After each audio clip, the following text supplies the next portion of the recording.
Comme vous le savez tous, Dieu, lui, il ne change pas. Amen. Mais l'homme, lui, change. L'homme, il est petit. Il devient grand. Il devient de plus en plus fort. Et à un certain âge encore, il commence par diminuer. Ou bien, celui qui grandit, je pense que jusqu'à 40 ans, on monte. Je pense bien. À partir de 40 ans, on recommence par descendre. Je crois bien que c'est ça.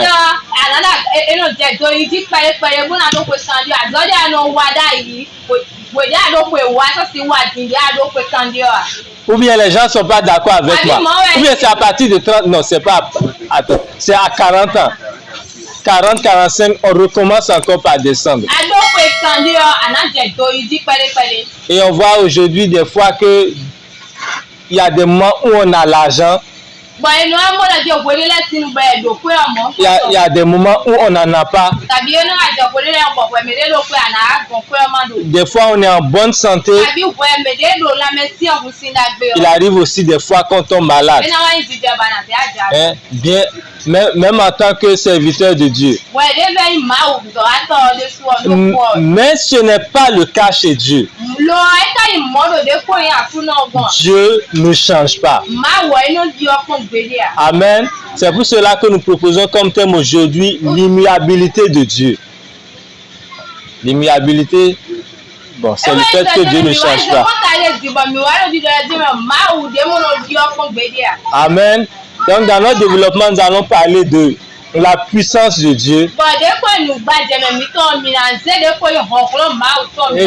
Et nous allons parler de l'application de la puissance de Dieu à notre vie.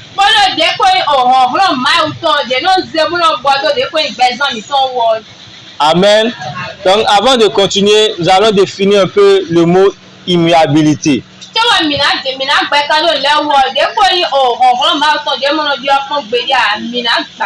Lorsqu'on dit que quelque chose est immuable, cela veut dire que ces choses-là ne bougent pas. On peut prendre à peu près, je vais dire à peu près le cas des montagnes. Pourquoi je dis à peu près? Si vous êtes à mesure d'évaluer le sommet des montagnes là, si vous mesurez peut-être avec des appareils, 10 ans après, vous allez voir que ce n'est plus la même hauteur. Bon,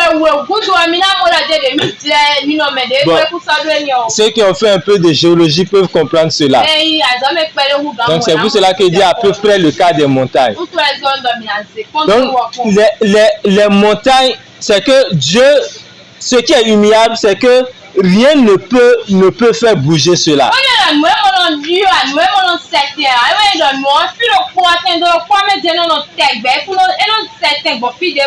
Lorsqu'on prend le cas des montagnes, il peut pleuvoir.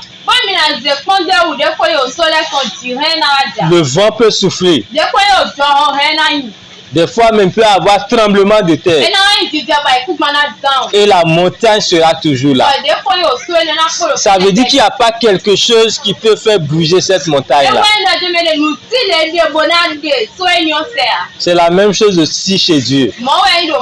Et il n'y a pas quelque chose qui existe qui peut faire bouger Dieu.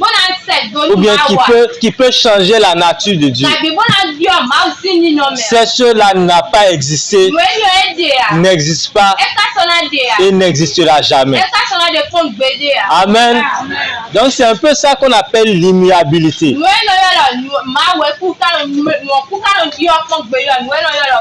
Amen. Maintenant nous allons venir sur la puissance de Dieu. Hein? Lorsqu'on parle de la puissance de Dieu, il ne faut pas nécessairement aller voir loin. La Bible nous dit que Dieu créa les cieux et la terre.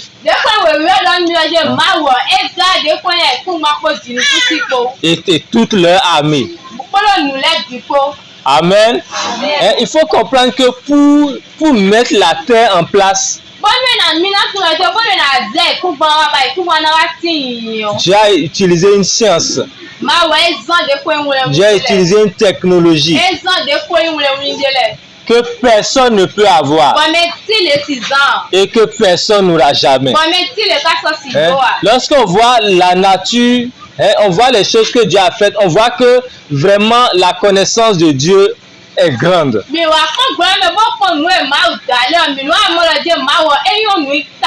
Maintenant, est-ce que vous savez que Dieu n'a pas seulement créé la terre? Dieu n'a pas seulement créé la terre. Je vais dire ceux qui ont étudié un peu ça, que à part la terre, il y a d'autres planètes.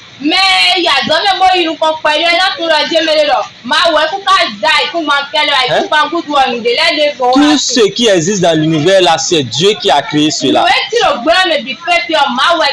Donc c'est Dieu qui a créé cela. Il est très puissant. Donc il faut comprendre que tout ce que l'homme arrive à faire là, c'est à partir de ce que Dieu a créé. Donc naturellement, les problèmes que nous avons, ce sont des petits problèmes devant Dieu.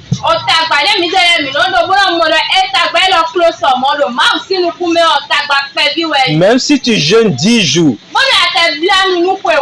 pour avoir la solution à un problème, au fait, c'est pas que Dieu manquait de force. C'est que c'est le niveau auquel... C'est que les 10 jours là t'ont peut-être permis d'avoir une connexion pour avoir ce que tu veux.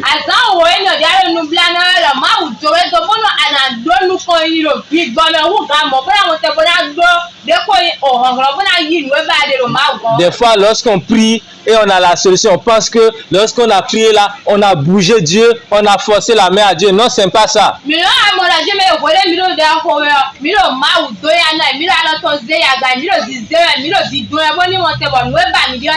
C'est qu'à un moment donné, on était connecté à Dieu, on a pu recevoir cela. Amen. Je pense que c'est pas aujourd'hui que je vais vous apprendre, ou bien qu'on va vous apprendre que Dieu a une puissance illimitée.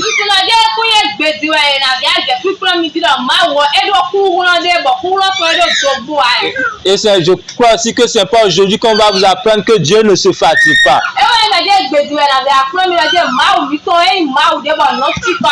Amen.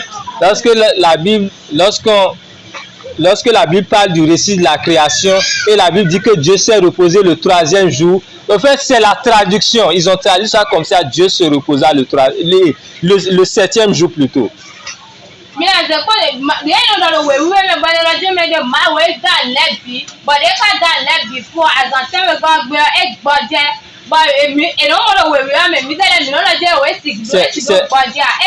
C'est que en voulant traduire du l'hébreu ou bien du grec au français ou bien en anglais, les gens traduisent ça comme ça. Mais c'est pas parce que Dieu est fatigué. Non, c'est que en langage humain, on va dire que Dieu s'est reposé. Donc Dieu ne se repose jamais. Dieu ne dort jamais. Et Dieu ne somnole même pas. Amen. Vous savez quand on dit que quelqu'un somnole là, c'est que il est demi éveillé et puis il est demi endormi. Si on peut s'exprimer ainsi.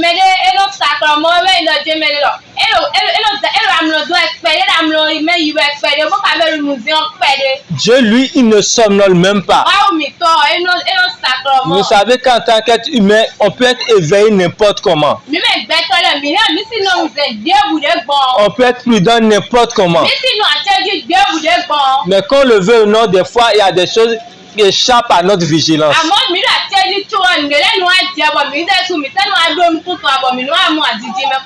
Je vais vous donner un exemple. Il y a des maisons qui sont bien gardées. Même pas des policiers, pas des militaires. Et des gens arrivent à pénétrer.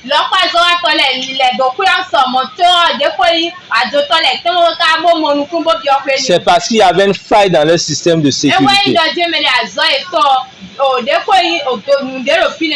Mais Dieu, lui, n'a pas de faille dans son système de sécurité.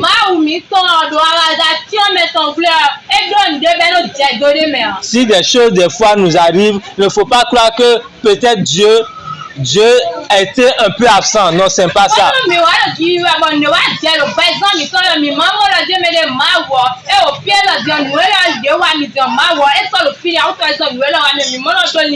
Dieu est au contrôle de tout. Et Dieu connaît tout. Et avant la fondation du monde. Amen. C'était un mercredi qu'on faisait un enseignement. Et quelqu'un a posé la question de savoir si Dieu connaît tout. Est-ce que Dieu savait que lorsqu'il a créé l'homme, est-ce qu'il allait chuter? Est-ce qu'il savait que l'homme allait chuter?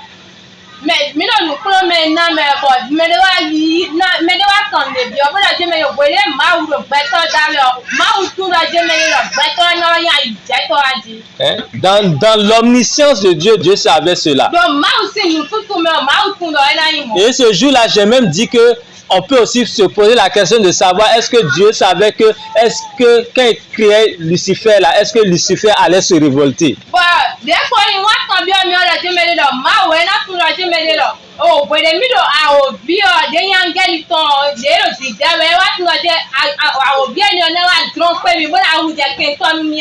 Dieu, dans son omniscience, savait cela. Amen. Peu importe ce à quoi on pense, peu importe le problème qu'on a, nous devons savoir que la puissance se trouve avec Dieu. Amen. Et Dieu a fait grâce à la race humaine. Même après la chute de l'homme, de permettre, c'est que Dieu a permis à l'homme de se connecter à lui. Et lorsque nous lisons l'Ancien Testament, Dieu a utilisé des prophètes pour faire des choses extraordinaires. Amen. Dieu a utilisé des prophètes pour faire des choses extraordinaires. Dieu a utilisé des prophètes pour faire des choses extraordinaires. Le problème chez nous aujourd'hui, on se dit que c'est du passé. Par exemple, lorsqu'on dit que Moïse a pu par son bâton diviser la mer Rouge en deux,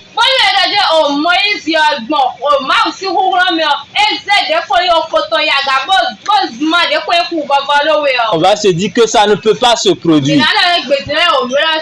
Ou bien lorsqu'on prend le cas d'Élie, il a dit que l'Esprit de Dieu transportait Élie. C'est ça qui faisait que le roi Akab ne pouvait pas le prendre. Et nous, la majorité parmi nous, lorsque nous lisons cela, on dit que c'est du passé. Mais si nous prenons la puissance de Dieu au passé, il y a beaucoup de choses que nous allons rater. Face à certains problèmes, nous allons prendre Dieu comme un incapable alors qu'il est à mesure de résoudre le problème.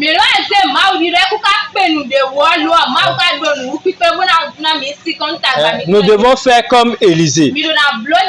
Élisée, lorsqu'il a suivi son maître, il y a eu un moment, peu de temps avant que son maître soit emporté, soit enlevé par Dieu. Son maître a traversé le Jourdain. C'est que le Jourdain, c'est que le miracle que Moïse a fait là, c'est ça que, on va dire que c'est ça que Élie aussi a fait. Et maintenant, quand son maître est parti, lui aussi, il a prié le Dieu de son maître. Et lui aussi, il a fait le même miracle et il est passé. Amen. Dans notre vie aujourd'hui, c'est ce que nous devons faire. Amen. Jésus est le même hier, aujourd'hui et éternellement. Ce même Dieu qui a utilisé les apôtres, ce même Dieu qui a utilisé les premiers chrétiens, il peut encore nous utiliser aujourd'hui. Amen. Vous savez qu'il est question, dans la Bible, je pense, c'est Philippe, je crois. C'est Philippe, si j'ai bonne mémoire, qui a été transporté vers un eunuque. C'est Philippe qui a été transporté vers un eunuque. C'est que Dieu l'a transporté en esprit. C'est que physiquement, c'est que Dieu a transporté son corps physique pour qu'il puisse expliquer quelque chose à un eunuque. Amen. Donc eux, ils avaient foi, ces premiers chrétiens-là, ils avaient toujours foi en Dieu. Aujourd'hui, nous avons peut-être mis notre foi à 1% ou bien à 2%. Ce qui n'est pas bien. Donc c'est pour cela que nous allons aller au second point. Il faut sur l'application de la puissance de Dieu à nos vies. Amen. Si on te dit que tu as du courant, le courant peut allumer la télé.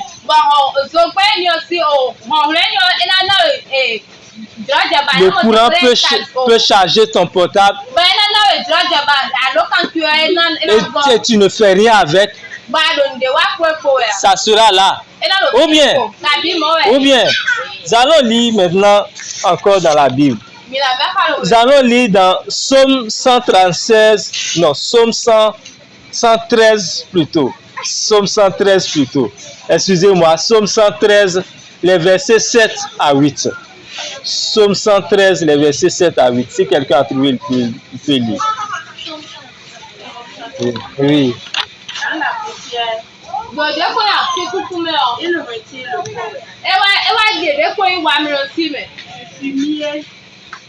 Il relève l'indigent du fumier. C'est-à-dire le pauvre, l'indigent.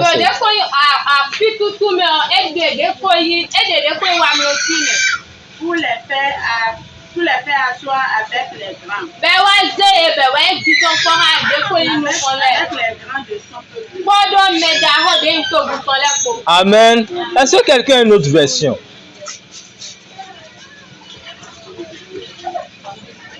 Vous n'avez pas d'autres versions?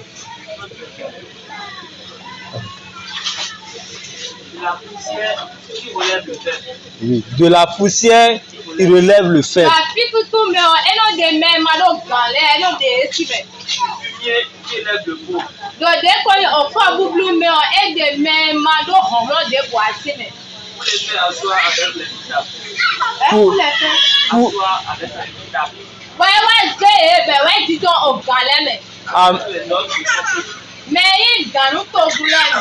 Amen.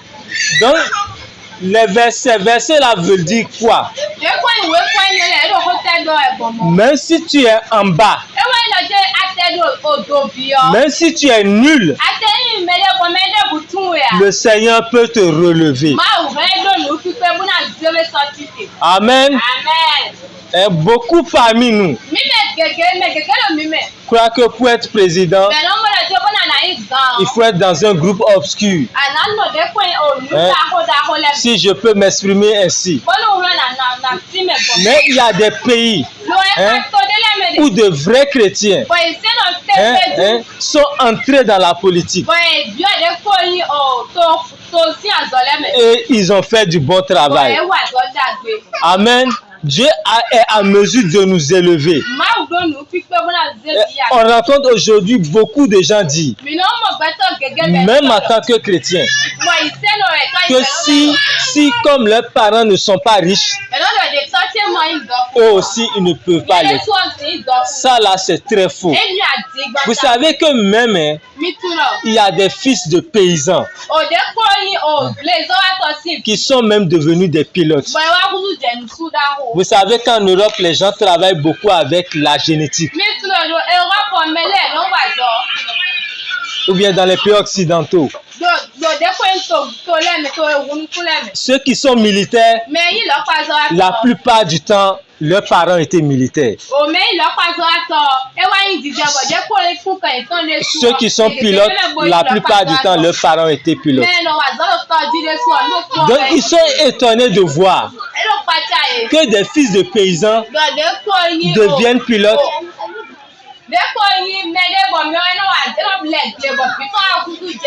Deviennent des chefs militaires. Le Seigneur est à mesure aujourd'hui de nous élever. Amen. C'était dans la semaine. C'était cette semaine que je suivais l'histoire de quelqu'un. C'est vrai, c'est sur le net, c'est vrai, c'est pas un chrétien. Mais c'est quelqu'un, je vais dire, c'est quelqu'un qui a été, tel que les choses se sont passées, ni son père ni sa mère n'étaient avec lui.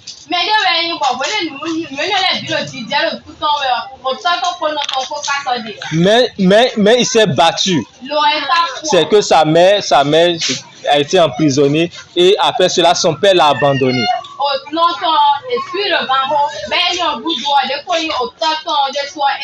Mais il s'est battu. Et aujourd'hui, c'est quelqu'un de grand. Hein, c'est quelqu'un même, on a même failli le tuer. Mais aujourd'hui, c'est quelqu'un de grand. Mais pourquoi nous, aujourd'hui, chrétiens, nous qui avons la puissance de Dieu, nous ne pouvons pas chercher la face de Dieu? Amen. Dans la Bible, il est dit que si nous demandons quelque chose à Dieu et que nous ne l'obtenons pas, c'est que nous ne savons pas demander. Parce que selon la loi normale, c'est que si tu demandes, tu dois recevoir. Donc si tu demandes et que tu ne reçois pas, c'est qu'il y a quelque chose qui ne va pas. Et l'un des problèmes peut être les motifs. Amen. Beaucoup parmi nous, nous voulons être élevés.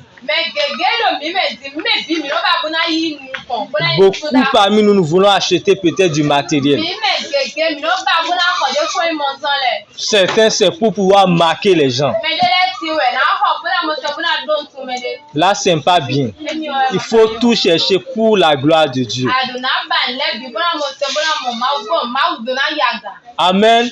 La dernière chose que j'ai à dire, comme j'avais eu à le dire avant, dans tout domaine, il y a des secrets. Amen. Si les gens par le passé ont pu se connecter au même Dieu que nous servons aujourd'hui,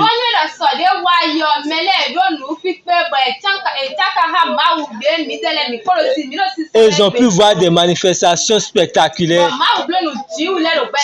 C'est que certainement, ils doivent connaître des choses que nous ne connaissons pas. Amen. Si vous n'êtes pas d'accord avec moi, demain vous comprendrez que c'est vrai. Comment Moïse, lui, il a pu jeûner 40 jours, 40 nuits?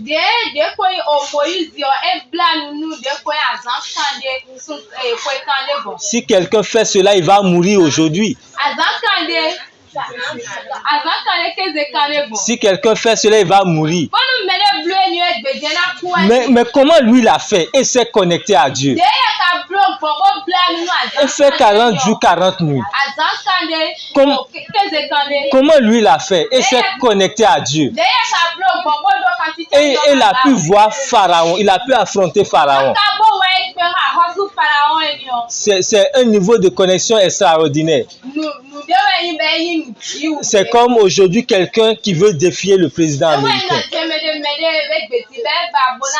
C'est que ces gens-là ont des secrets. Et pour vous montrer que c'est vrai, Si vous prenez les églises pentecôtistes et les églises non pentecôtistes, vous allez voir que les églises pentecôtistes évoluent plus rapidement.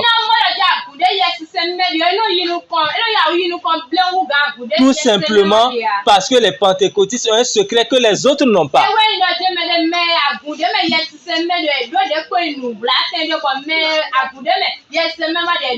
Ce qui est sûr, si nous prions, Dieu va se révéler à nous. Amen. Dieu va nous donner d'appliquer la grande puissance qu'il a à notre vie.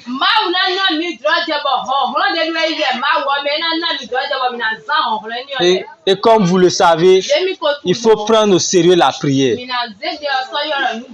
Amen.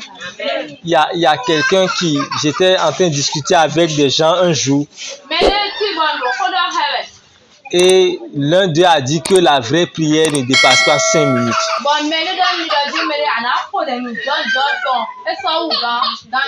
Mais je vais vous dire quelque chose. Si vous faites 2 minutes, 5 minutes de prière, vous n'allez avoir aucune force spirituelle. C'est vrai, Dieu est tout puissant, hein? Mais vous n'allez pas pouvoir, vous n'allez rien puiser chez Dieu. Et c'est un peu notre problème aujourd'hui. On ne cherche pas Dieu, mais on veut des miracles. Beaucoup de gens parmi nous, aujourd'hui, nous avons peur de la sorcellerie, nous avons peur de la magie.